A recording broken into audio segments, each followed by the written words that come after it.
Hello, welcome back. Another Record Store Day release.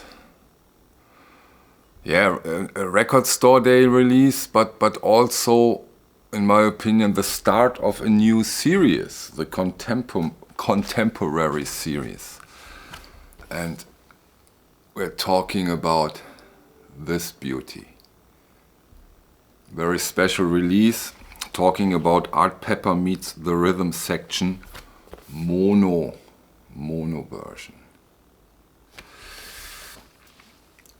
As I said, it's also part of the contemporary series. Chad Kassim starts together with Kraft Records, and this is quite something, this release, in my opinion, because now we get the first impression of what to expect from this series. But before we go into the release, let me go briefly through the hype sticker. The hype sticker says Contemporary Records Acoustic Sound Series Mono Edition, recorded by Roy Dunan and featuring an all-star quartet that includes Red Garland, Paul Chambers and Philly Joe Jones. All analog mastering from the original tapes by Bernie Grundman, and as I said you some videos back, a lot of Bernie Grundman stuff right now, which of course is something great. Pressed on 180 gram vinyl at QRP, Quality Records Pressing. And then comes a quote, "A diamond of recorded jazz history, all music guide." And then of course the records, I hope you can see that, the record store logo. Here we have the vinyl, the usual outstanding 180 gram vinyl quality we get from Quality Records Pressing, QRP in Kansas. Great stuff, dead flat, silent, audiophile vinyl. You know, this is a milestone in the Art Pepper catalog. I think there is no doubt about it. It's not only a milestone, in my opinion, when it comes to the Art Pepper catalog. This is a milestone recording. It's stunning, and it is more stunning when you consider that Art Pepper was under extreme pressure when he did this recording in 1957. He stated that he knew about this recording on the morning the recording took place. Okay, that's early, isn't it? But that's not all. He had a not so well repaired saxophone. He didn't play regularly in that phase, and he was under serious, or he had serious drug problems. So I think that's what you can call pressure, because you know he's playing with the rhythm section of the Miles Davis, from Miles Davis at the time. As I said, we are talking Red Garland on the piano, Paul Chambers on bass, and Philly Joe Jones on drums, and of course Art Pepper on alto sax. Yeah, I think that's what you can call pressure, and the outcome is a classic jazz album. I think most of you will agree. I don't think that there are, show you the backside by the way, I don't think that there are many amongst you who said no, this isn't a great album. I think it's a fantastic album. And now let us talk about my first impression, my opinion of how does it sound, what can we expect from the series. Let's first things first. This is a 9.5 out of 10.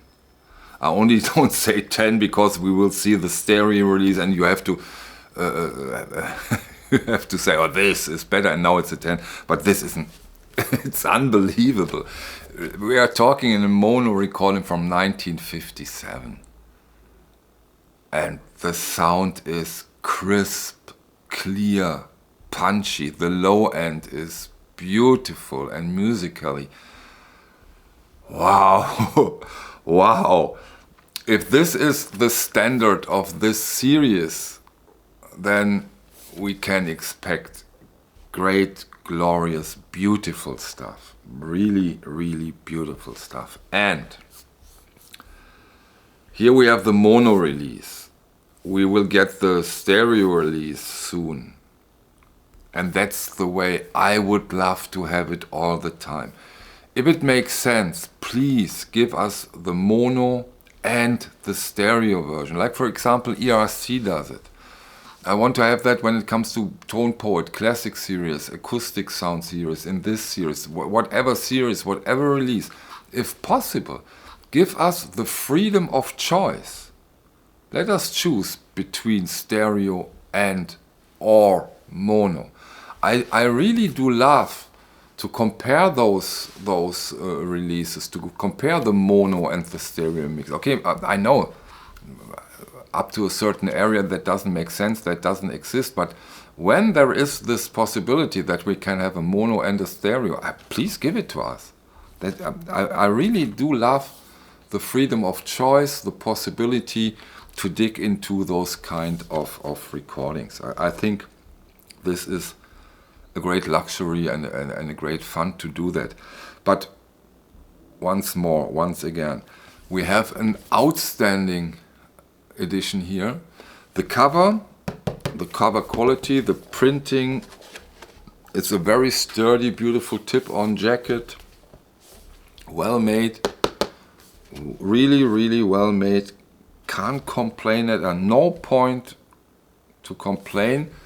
Only that it is a record store day release, which makes it a bit more hard to get as it should be. I think when it comes out, it should be easy to get.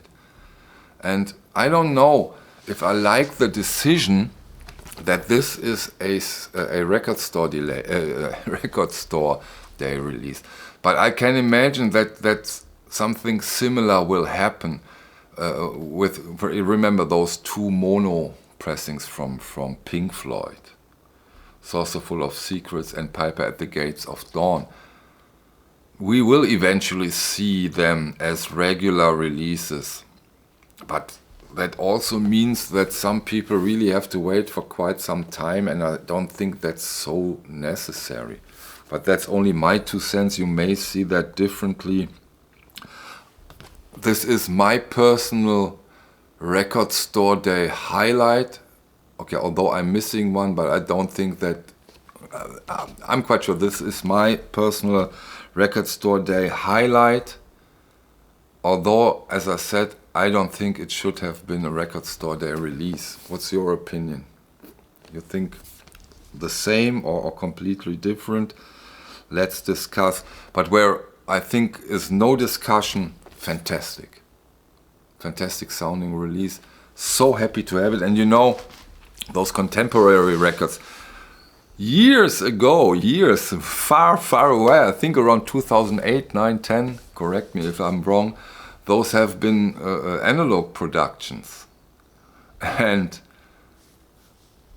I think Chad Kasem really needed some time to sell them all on and he did not that much copies at that time. Times really have changed. Oh my. Beautiful to see. Okay, that's it for today. See you on the next one. Thanks for your time. Bye.